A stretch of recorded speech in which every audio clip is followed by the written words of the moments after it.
Pues buenas tardes, que iniciamos esta sexta parte, yo creo, ¿no? Yo creo de la cristología crítica para nuestro tiempo, o de la cristología de la liberación. Muy bien. Habíamos iniciado una pequeña introducción, que no fue tan pequeña, de la hermenéutica desde el punto de vista eh, eh, existencial, ¿sí? Y entonces ahora, el inciso A, trato ahora el círculo hermenéutico y su sentido. Es inevitable para nosotros la mutua relación entre el sujeto y el objeto. Sí, que decir, Santo Tomás de Aquino presentaba que el conocimiento se da entre el sujeto que es capaz de conocer y el objeto que es capaz de poderse ser conocido. Cuando se adecua el sujeto con el objeto, nace la verdad. Se oye muy suave cuando San Tomás aquí lo dijo de esa manera, pero después ya vimos cómo se dificultó esa realidad, porque ante un acontecimiento histórico, todos tenemos diferentes perspectivas, ¿sí? Y de esta manera aparece nada más sobre la misma realidad podemos diferentes sujetos poder interpretar esa misma realidad. A eso, a partir de Schleiermacher, como círculo hermenéutico, decía Schleiermacher siempre él, que cuando uno, para poder comprender al autor, hay que mejorar la comprensión del autor que tiene sobre sí mismo. Casi es como, suena como de risa, pero cuando le preguntaron a premio Nobel de literatura mexicano, Octavio Paz, a propósito de la obra literaria, el arte, porque una cosa es arte y otra cosa no es arte, ¿no? Entonces decía que es, ¿cómo podría explicar? Entonces dice, el autor puede escribir, puede pintar una pintura, ¿sí? Y entonces, cuando le preguntas al autor, oiga, ¿qué quiso decir con esta pintura? El autor dice que el autor tiene que abstenerse de decir lo que dijo, lo que quiso pintar. Entonces, cada una de las personas entra con la parte subjetiva y logra captar algo que le parece que le dice la pintura, ¿no? Entonces, estamos hablando entonces de una subjetividad. Entonces, entre mayor capacidad tenga de ser interpretada una obra, entonces esta obra tiene mayor sentido y significado. Entonces se llama arte, cuando logra esa lectura releerte a ti, incluso más que el autor. Le comprendes más cosas, ¿no? Que el mismo autor. Es lo que es el Schleiermacher, ¿no? Aplicándolo a la problemática de Jesús, significa que podemos comprender realmente quién es Jesús y hemos de abordarlo como quien se siente afectado y captado por él. Sentirse afectado no significa, no por él, significa vivir la fe, una actitud desde la fe. Al definir a Jesús, estamos definiéndonos a nosotros mismos. Cuanto más nos conocemos, más sabemos de Jesús.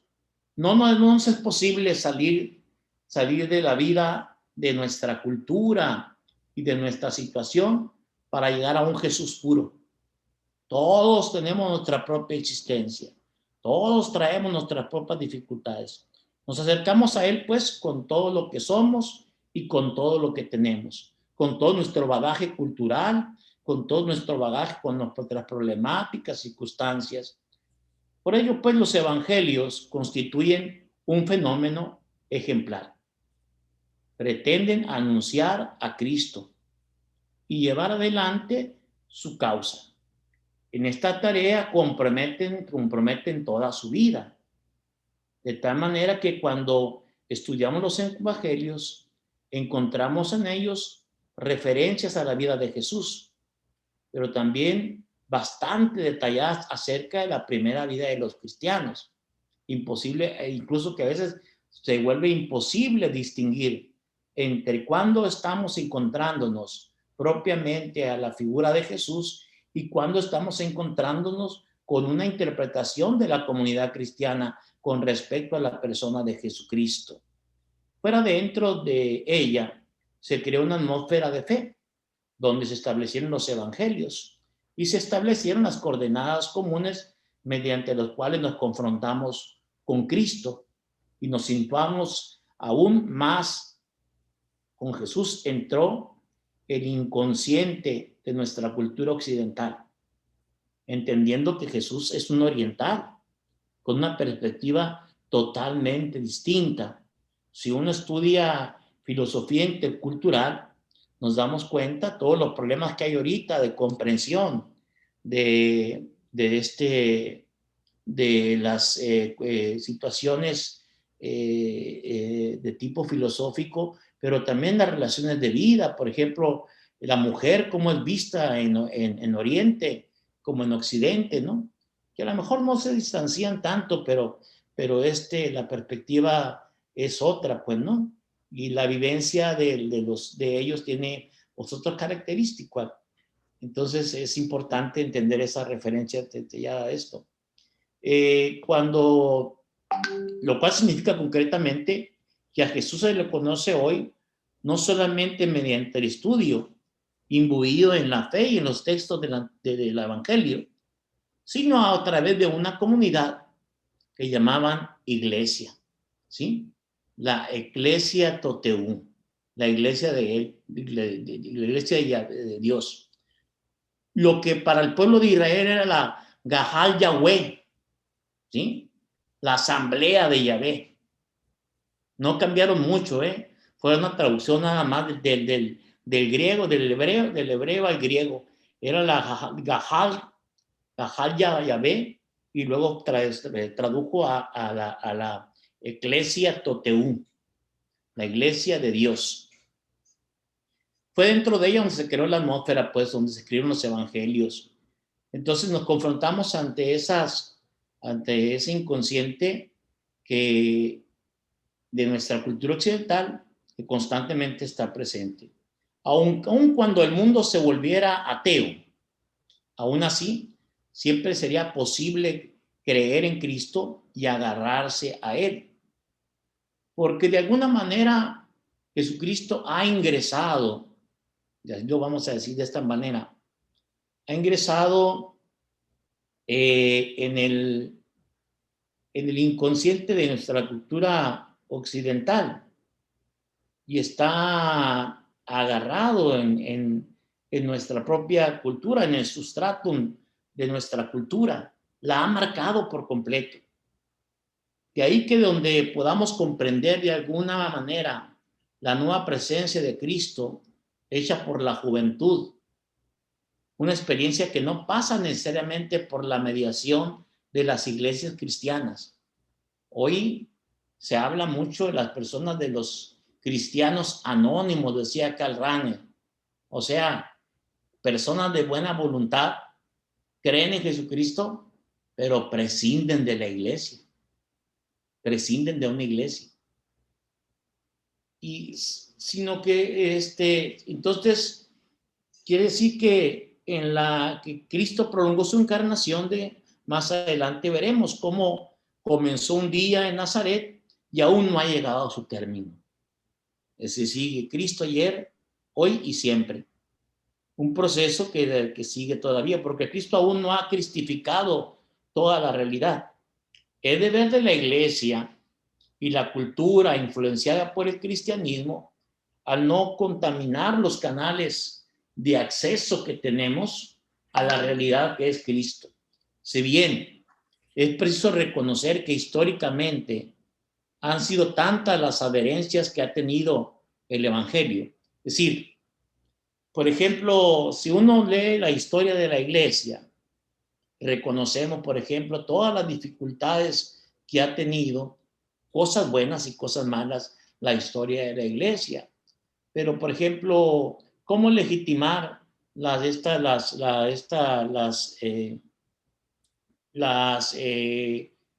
guerras santas, cómo justificar todas las dificultades de los pontífices y todas las situaciones que han pasado, la Inquisición, con todas sus comprensiones que hay que hacer y análisis de cada momento histórico.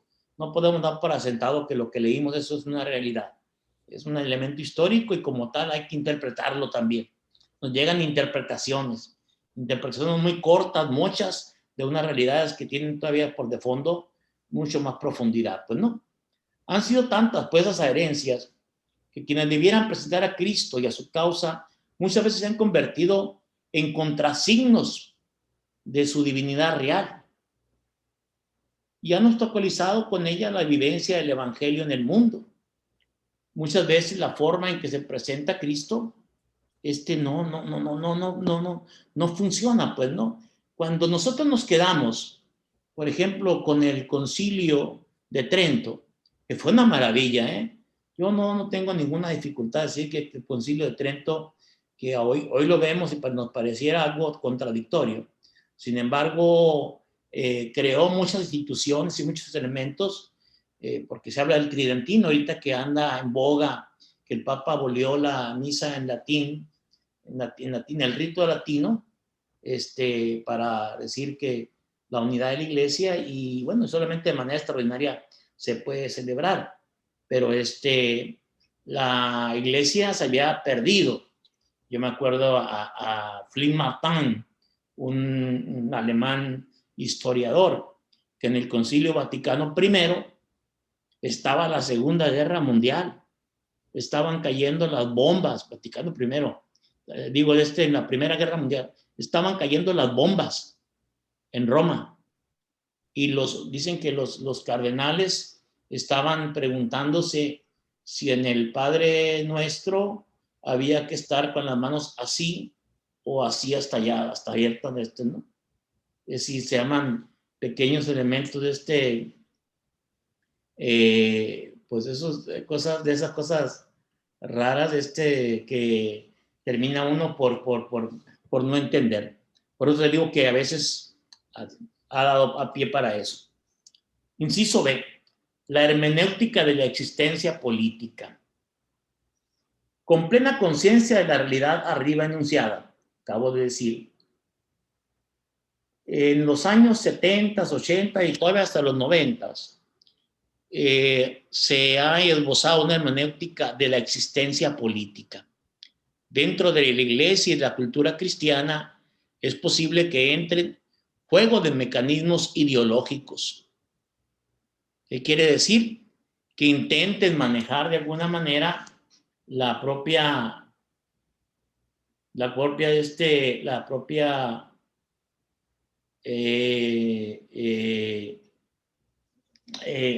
el mensaje cristiano, ya que tengan un sesgo.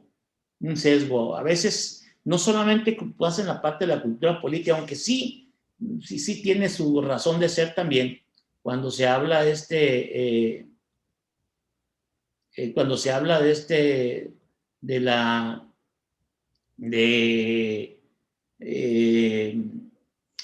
ciertos movimientos. Pues es claro que hay movimientos de izquierda y de derecha, conservadores y liberadores, o conservadores o progresistas, le dicen, ¿no? En fin, dentro de la iglesia y la cultura que ha influenciado a la iglesia cristiana, a la cristología, pues juegan mecanismos ideológicos que abusan del mensaje de Cristo, y conscientemente, en la mayoría de las ocasiones, otras inconscientemente, quieren legitimar intereses creados por grupos, cerrar el horizonte de crecimiento continuo, negarse a la autocrítica, no permitir actuar como fermento incómodo dentro de la masa. Lo que decía el Papa, la autorreferencialidad. Cuando la iglesia se encierra en sí misma y piensa solamente en sí misma y justifica su propia persona nada más, no logra abrirse entonces pervierte de alguna manera el evangelio. Entonces se vuelve ese conjunto negarse a la autocrítica. Entonces Cristo no vino a traer un modelo cultural, porque llegó al tal modo que hasta la moda, pues no, que la mujer no puede andar con pantalón, pues no, y no dejaban entrar a las iglesias con pantalón, o si no traían tápalo en la cabeza o cosas por el estilo, ¿no? O sea, es toda una cuestión cultural. Pero también en la cuestión de la sexualidad, ¿cuántas cosas hay que tuvieron como puntos de partida o sacadas del evangelio cuando no hay ninguna referencia de ese estilo? Pues no. Total que la cultura de Occidente, anterior a la posmodernidad y a la modernidad, crearon una forma, una cultura cristiana, pero sin crítica. Y cuando la persona no deja la apertura a la crítica, pervierte la realidad. Y entonces solamente se vuelve un evangelio con interés a sus propias, a sus propios mecanismos, a sus propios intereses. Hoy, por ejemplo, más que nunca, las iglesias pentecostales, iglesias cristianas, sobre pretexto de que se llaman la teología del progreso, dicen, oyes, a ti te va mal porque tú no aportas, tú échale ahí a la limosna y da 100 pesos, el Señor te va a volver 1000 y te van a y va a crecer y salir adelante, ¿no? Una visión de estas, pues es una visión totalmente errada a la persona de Jesús. Tendríamos que mirar el evangelio de la viuda aquella que ve en el templo y echa la monedita, es una de moneditas de cobre, ella ha echado lo mejor que tenía, ¿sí? Porque ha dejado algo que le hacía falta y sin embargo se ha desprendido de ello. La dificultad no está en el dar o no dar dentro de la iglesia la ofrenda. El problema cuando se vuelve fundamental para una iglesia que quiere solamente estar acaparando la economía y de alguna manera, pues esquildando a las ovejas, pues no, bajándoles todo ello. Entonces, ni estableció una dogmática rígida, ni una moral sin corazón, sino que vino a crear una atmósfera de un amor, de una reciprocidad para realizarse cualquier situación, pues no.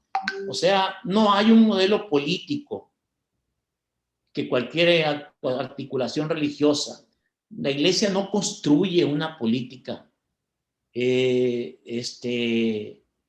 realidad, tiene principios fundamentales, tiene elementos que constituyen, pero la iglesia no tiene un partido político, no puede constituir una política, porque está en otro espacio fundamental. Y por eso creo que a veces cuando el sacerdote o la religiosa o el catequista o quien sea, se, se,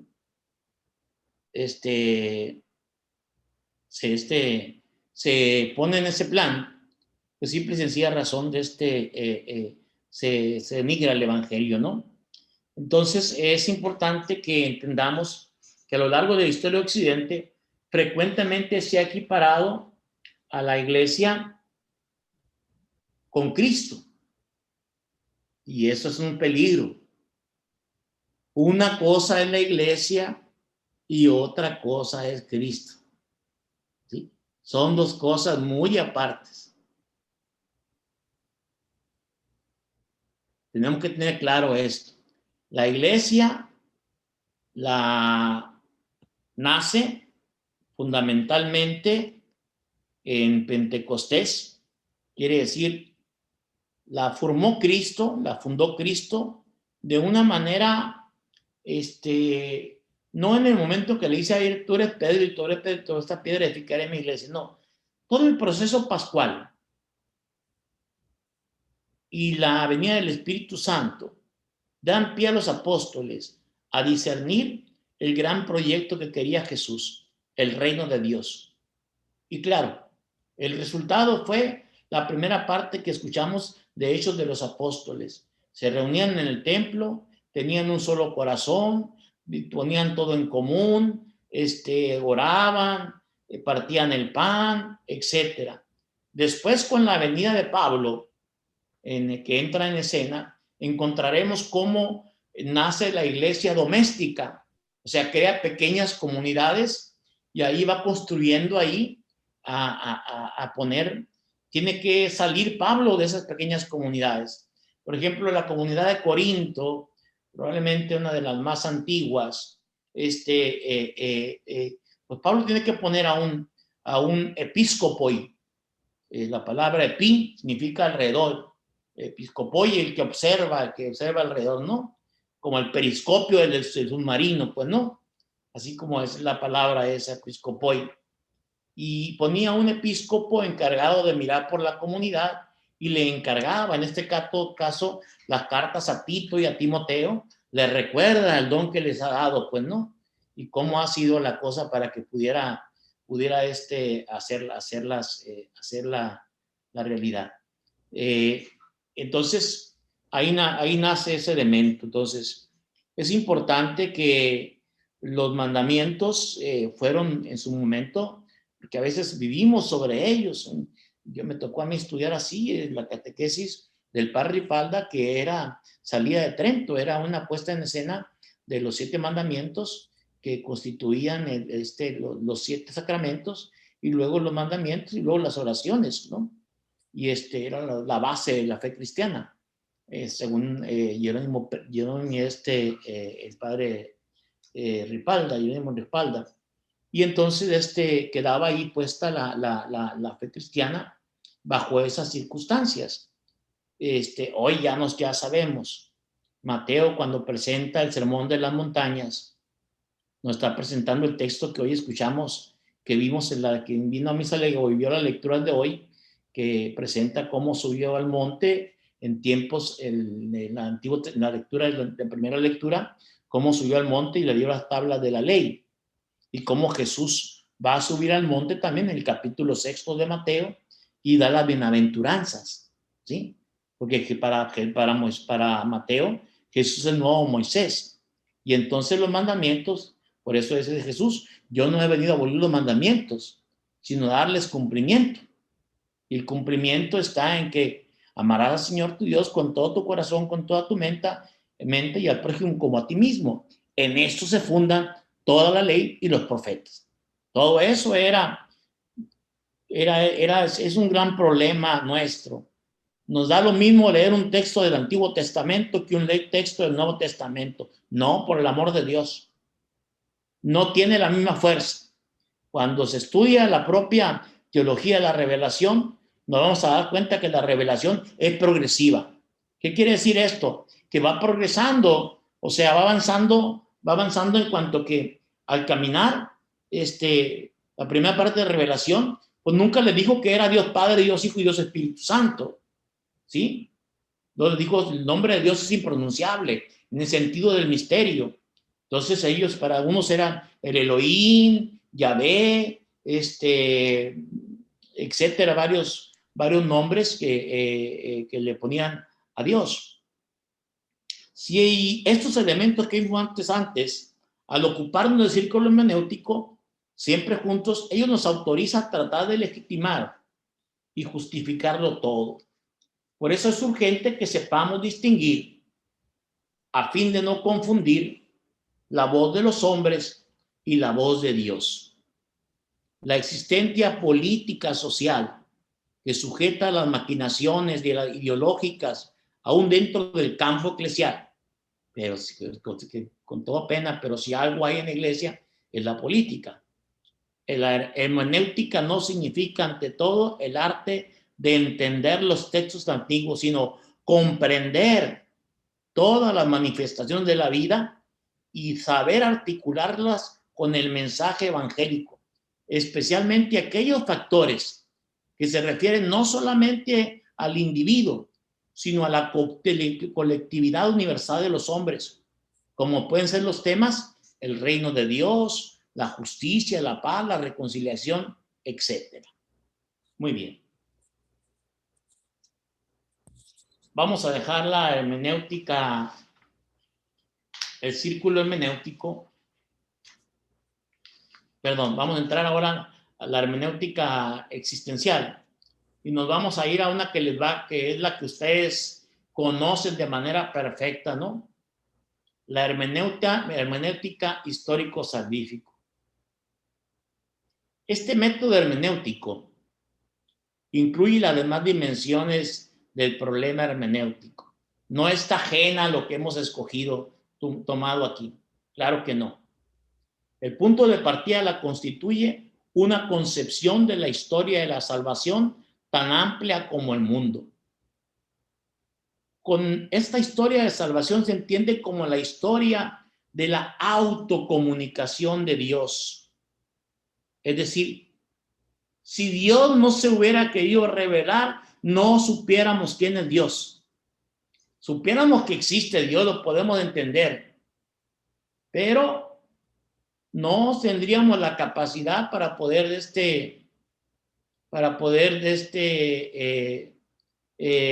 captar todo lo que es propiamente dicho, la propia salvación, ¿no? Como la historia de las respuestas, se entiende pues la autocomunicación de Dios, esta se da desde el interior del individuo. Una parte, Karl Rahner tiene en la autocomunicación de Dios a propósito de la salvación. Dice que en el interior del ser humano está la capacidad de comprender y está la introspección, y la vida de Dios aparece en el individuo, ¿no?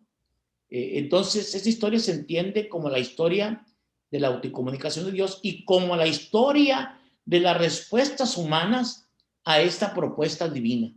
¿Cómo hemos respondido nosotros los humanos a esta propuesta? Porque al final de cuentas, la historia de salvación, aunque sea universal, es nuestra historia de salvación personal también.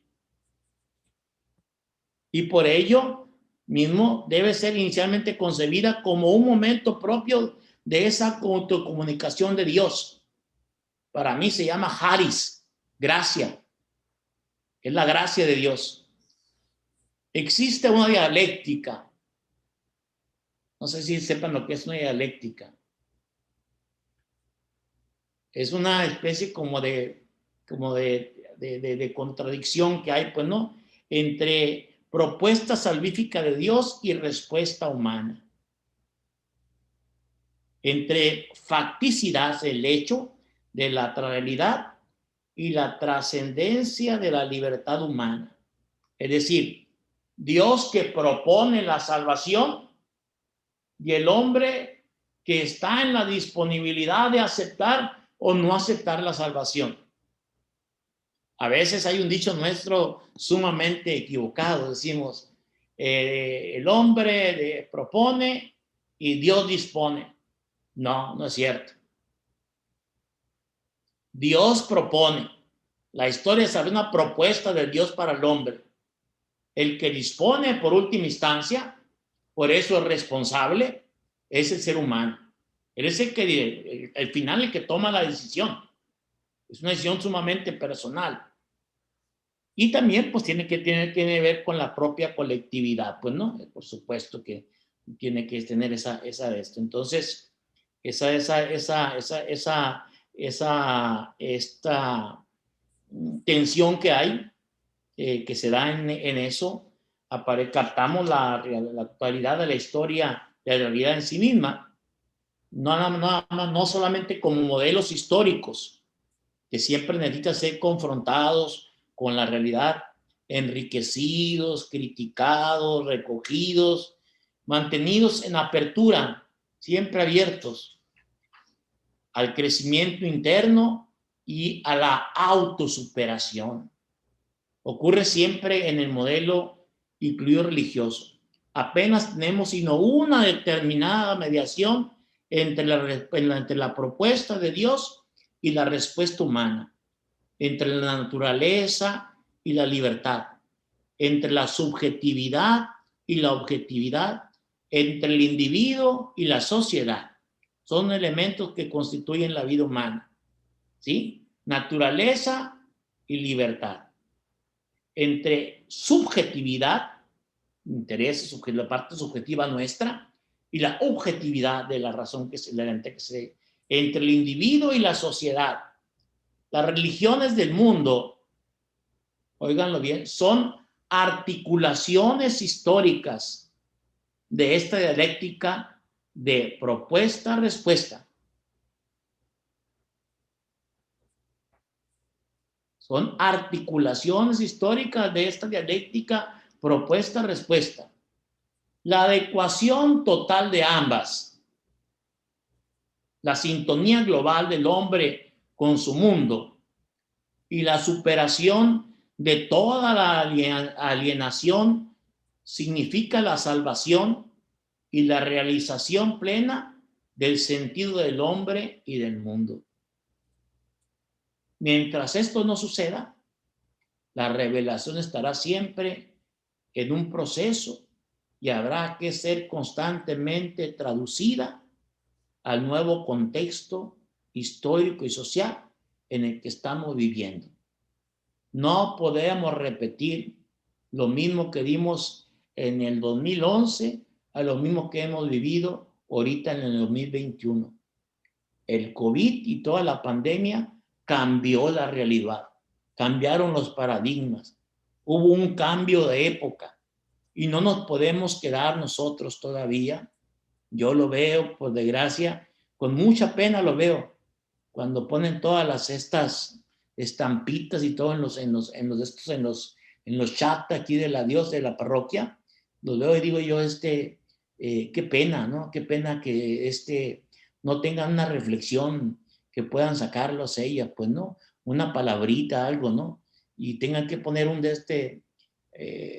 sumamente reenviado, requete enviado, dicen, no, o sea, es como tomar y copiar. Me gustó, está bien, guárdatelo para ti, hombre, ¿para qué lo pones ahí? O sea, si ni es tuyo eso, pues no. Y además que estamos repitiendo cosas ya sin sentido, así, ¿no? De repente aparecen ahí oraciones milagrosas y cosas por el estilo. Oye, es ya no entender con claridad lo que es la salvación, ya no entender con claridad de qué se trata la vida cristiana, pues no. Pero en fin, eso es, en algo tengo yo de culpa de eso, porque al final de pues aparece solamente lo que yo, lo que le he dado yo por respuesta a la gente, pero en fin. La adecuada, pues, total y de ambas sintonías globales crea esa. Mientras no suceda eso, pues no. La identidad de la verdad dentro de la diversidad. La identidad de la verdad. ¿Sí? ¿Cómo identificar, cómo se identifica la verdad dentro de una serie de pluralidades que se dan en la verdad? Hay condiciones históricas, no reside en una conservación fetichista de las formulaciones verbales. Por ejemplo, si yo les dijera a ustedes, ¿qué es la resurrección?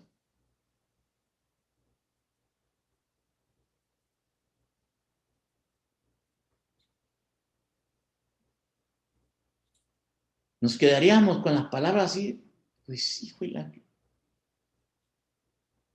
Yo les puedo decir una, que he recogido de ahí por acá, pero la resurrección es la realización de todas las posibilidades latentes en el individuo. Trato de explicarla y con esto voy a terminar aquí. La resurrección es la realización de todas las posibilidades del individuo. ¿Qué quiere decir con esto? Que las personas tenemos un sinnúmero de capacidades que nunca explotamos, que nunca giramos. Regularmente somos, como decía Borges, ruinas circulares, constantemente estamos sobre lo mismo, no avanzamos, no crecemos, Por eso dice la superación, la autosuperación. Cuando nosotros superemos y nuestra realización sea plena, o sea, lo que late en nosotros debe de quedar patente. Lo latente debe de quedar patente. Nuestra capacidad intelectual, nuestra capacidad de amar, nuestra capacidad de perdonar, todas las posibilidades que tenemos como individuos. Ahí como lo tienen ustedes, que a veces que hay aquí que te dicen un curso para poder leer rápido y saber, pues es potencial de manera, todo, pero lo que ustedes quieran, leer un libro o comprender una cosa, ¿no? Así también la superación de entonces cuando ya encontramos la superación y llegamos a la realización de todas las posibilidades que hay en el individuo, entonces quiere decir que cruzamos el umbral. Porque una de los elementos fundamentales que constituyen para nosotros una limitante, ¿cuál le creen que esté el limitante más gacha que tenemos?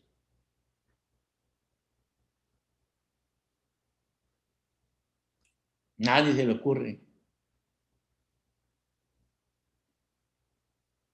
Se llama espacio y tiempo. No podemos estar en dos lugares al mismo tiempo, bajo las mismas circunstancias y en el mismo momento. No. Espacio. El tiempo es que el tiempo como tal, vamos avanzando y no hay manera de cómo parar. ¿Sí? Cuando Jesús resucita, San Juan es muy vivo para trabajar esto. ¿Qué pasa con el espacio en San Juan? ¿Qué pasa con las paredes? Cruza las paredes. No tiene espacio. Rompe con el espacio temporal. Pero también los tiempos. ¿Cuándo aparece el Señor? Según el texto de San Juan, el evangelista, cada 8 días aparece. O sea, rompe con el tiempo. Rompió con esa realidad. Por eso le dice a María Magdalena, no me toques. O sea, no esté ahí. Por eso no se puede llamar, no se pueden, no sé, cuando dicen, no nos reconocían a Jesús, porque no estaba de forma propiamente dicha, de manera temporal, física, puesta ahí, sino que era un signo como el que escuchamos el domingo pasado. Las apariciones de Jesús tienen un sentido mucho más profundo que una presencia física. Lo han experimentado. ¿Dónde lo experimentaron los caminantes de Maús? En la fracción del pan. ¿Dónde lo experimentamos nosotros? En la misa dominical, ahí en la misa celebramos el misterio del Señor. Cuando construimos la fraternidad, cuando nos perdonamos entre nosotros. Entonces, lo espacio temporal pierde significado y adquiere un sentido más profundo de la presencia del Señor que está en todas partes, en todos los corazones. Particularmente lo hacemos presente nosotros mismos, con nuestra propia vida, con nuestro proyecto, con nuestro trabajo, lo hacemos presente en realidad en medio de nosotros. ¿Sí? Y dejo aquí para las preguntas. Si nos abres, Marco, los micrófonos.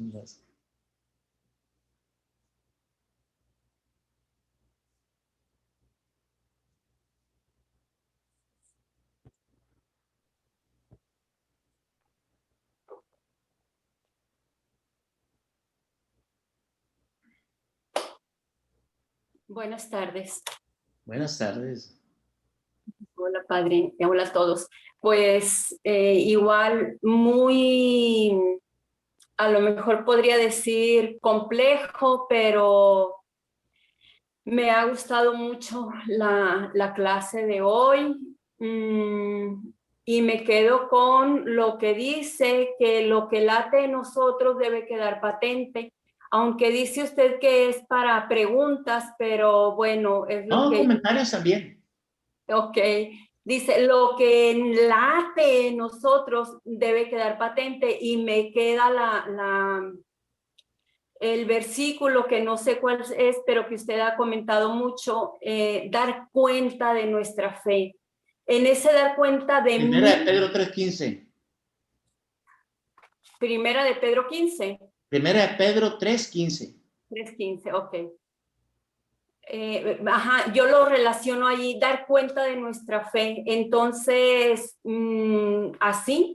Y luego ya, pues lo que comentó después, entonces, sí, digo yo, sí es en lo que construyo la fraternidad, en lo que ayudo, en lo que apoyo, al perdonar, a ser presente en nuestras vidas a Jesús. Entonces, creo que allí es donde ya hice un poquito de clic en todo lo que es la clase y pues igual como siempre digo, decimos en los talleres, ¿cuál es mi compromiso? Pues es ese, seguir construyendo o tratar de construir la comunidad.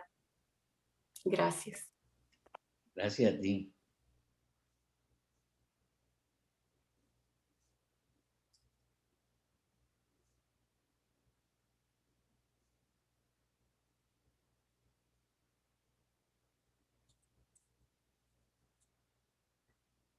La maestra de Historia de Salvación, a ver qué dice.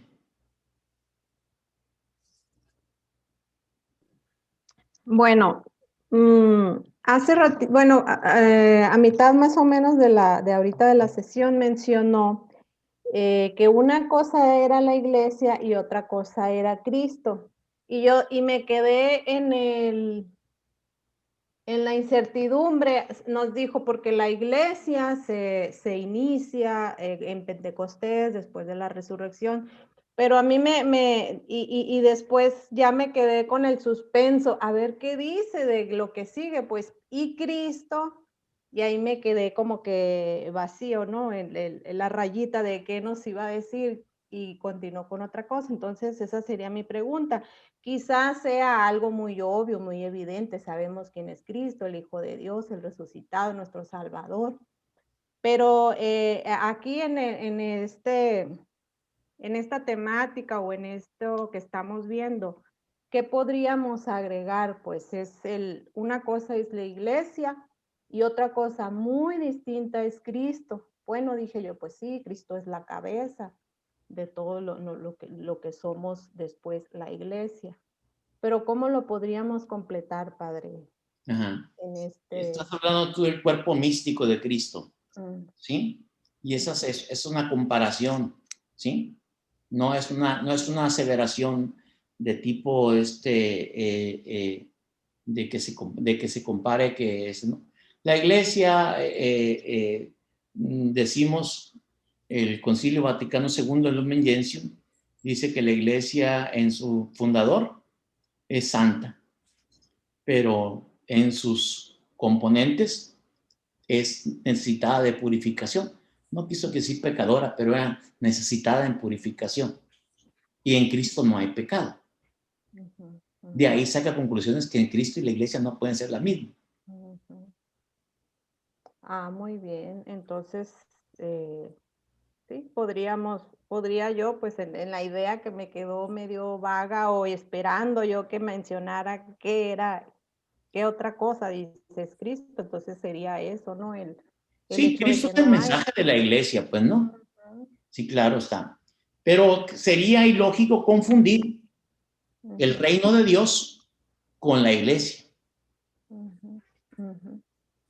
La iglesia proclama el reino de Dios.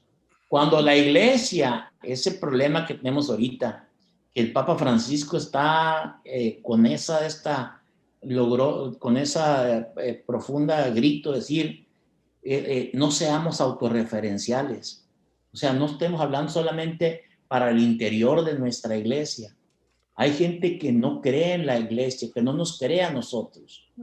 ¿Por qué? Porque el Cristo que le presentamos es un Cristo que no les dice absolutamente nada a ellos. Entonces, Somos incoherentes, pues somos incoherentes no, ajá, por un lado, pero por otro lado también nuestro lenguaje es inapropiado para ellos.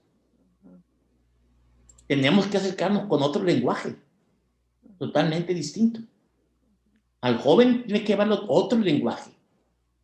Si uno entra con el lenguaje nuestro, vamos a dar al traste, pues, ¿no? Padre, pero este mismo argumento no es lo que ha provocado que haya tantas separaciones en la iglesia. Siempre ha provocado eso. Sí. Que haya, pero no es para angustiarse, o sea, no separaciones. La primera separación se dio, pues, con los de estos, ya se había dado en el siglo IV, con la paz constantiniana, ¿sí? Cuando Constantino dijo, ya no vamos a perseguir la iglesia, 431, y entonces a todos los funcionarios, para que pudieran seguir como funcionarios, los hizo que, dijo, si no se bautizan, no pueden ser funcionarios. Pues sí, luego fueron a bautizarse todo el mundo, pues no. Así que dice aquí a todos los que van a entrar al gobierno, el que no se ponga la bandera esta aquí, pues no va a entrar, pues va a poder poner la bandera, pues no. Y claro está, esto degradó el cristianismo, porque no estaban, ni siquiera estaban evangelizados. Se bautizaron, ni hicieron todavía el catecumenado, todo el proceso. ¿Qué fue lo que pasó? Nacieron toda la gente que se fue al desierto. San Benito Abad, todos los monjes, ahí nació el monacato cristiano. Se fueron a vivir, a radicalizar el evangelio, a vivirlo allá. El segundo momento, siglo VIII, que empezaron la gente a abrazar las imágenes, a darle beso y esto, y entonces los iconoclastas le dijeron, no se puede, o sea, están adorando a imágenes, no la jodan, esto, y hubo una separación en la iglesia, una que de los iconoclastas, ¿no? Decíamos la guerra de los iconoclastas, donde quebraron imágenes y todo eso, ¿no? Y luego, en el siglo XI, vino otra división, porque la relación que había con la iglesia, con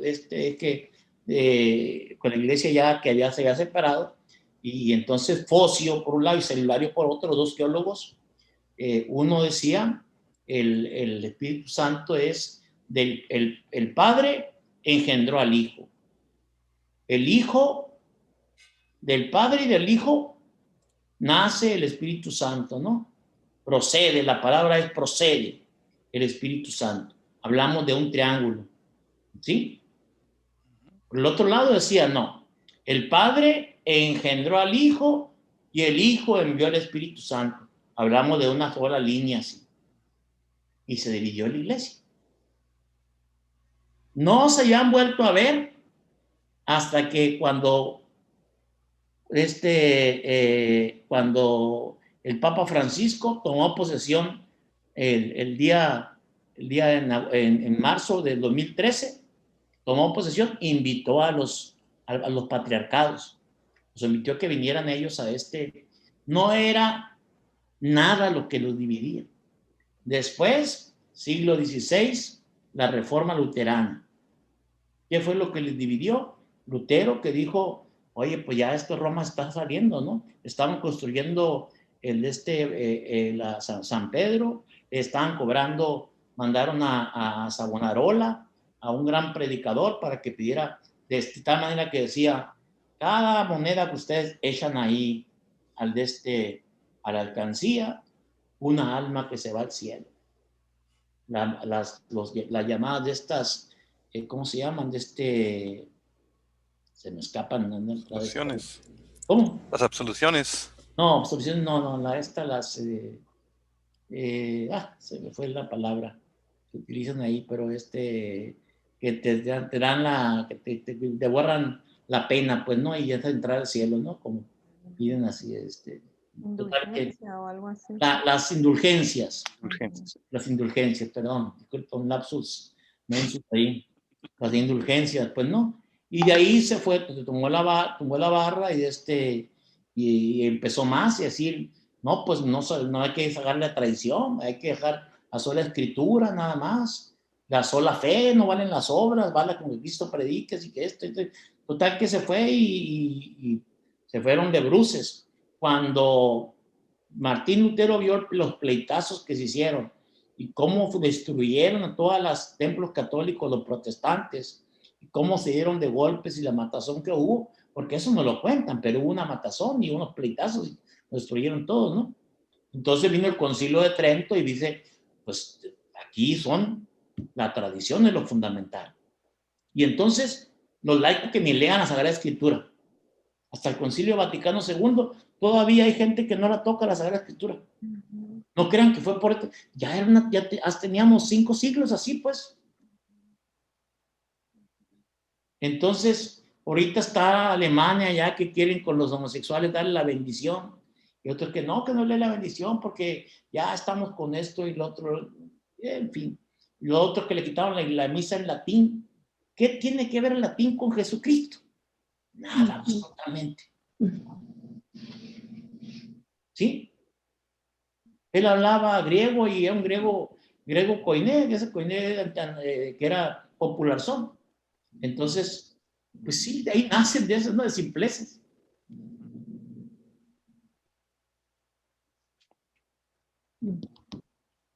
Y bueno, pues ha sido intentos. Ahora aquí que la iglesia tiene mayor, ya le ha ido bajando y a mayor comprensión, también, pues entonces ya te vuelve un poquito también con la capacidad de que cuida la unidad, pero también cuida la diversidad. Que comprendan que cada cultura tiene su forma de expresión. El europeo no va a misa, nada, ni tiene otra forma de expresión. Ha vivido otros momentos críticos del marxismo, vienen ya de sociedades marxistas y esto, y le es difícil para ellos comprender muchas cosas que ellos tuvieron en un principio la fe y ahora les cuesta. Y además que no les interesa en absoluto por la cultura que han ido trayendo y que nosotros no la podemos comprender. ¿Sí? No quiere decir que esté mal la cultura ni nada, hay que discernir a la cultura y sobre esa cultura entretejer el evangelio con ellos, pues, ¿no? Así es. Padre, bueno, son muchos los puntos, ¿no? Pero concluyo así, según mi perspectiva, ¿no? El mensaje de salvación tiene que ver con lo cultural y también de la manera personal, pero al mismo tiempo traducido al nuevo contexto histórico-social en el que el ser humano pueda dar una respuesta a la propuesta salvífica, en la que en medio de una comunidad de creyentes pueda obtener una realización de sus posibilidades como ser humano. Yo es lo que puedo hacer esta conclusión, no sé cómo llegar a una comunidad donde tienen una manera, una forma de pensar y pensando en lo que nos dice el Evangelio, que Jesús es el mismo, el de ayer, de hoy y de siempre. Está hablando de tiempos, de temporadas diferentes, pero el mensaje de salvación sigue siendo el mismo, aunque las personas tengamos o creamos o pensemos de una manera distinta, porque a veces podemos tener, en vez de llevar a Cristo, tenemos un choque. ¿Por qué? Porque queremos que se adecúen a lo que nosotros pensamos o creemos o la manera personal en la que Cristo llegó a mi vida o cómo yo tuve ese encuentro creyendo que tiene que ser de esa misma manera y no cuando llegas, han tenido una experiencia, una vivencia, una cultura diferente en la que llega y rompe de una manera personal, pero al mismo tiempo cultural. Y esa es la riqueza, ¿no? La riqueza que nos da el Señor y que nos da la oportunidad de que el mensaje de salvación y el amor de Dios pueda llegar a las personas.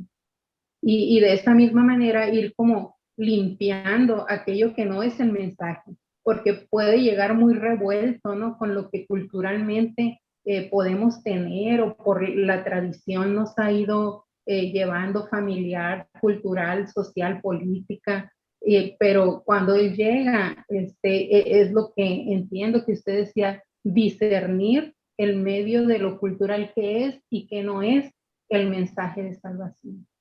Así es. Muy bien.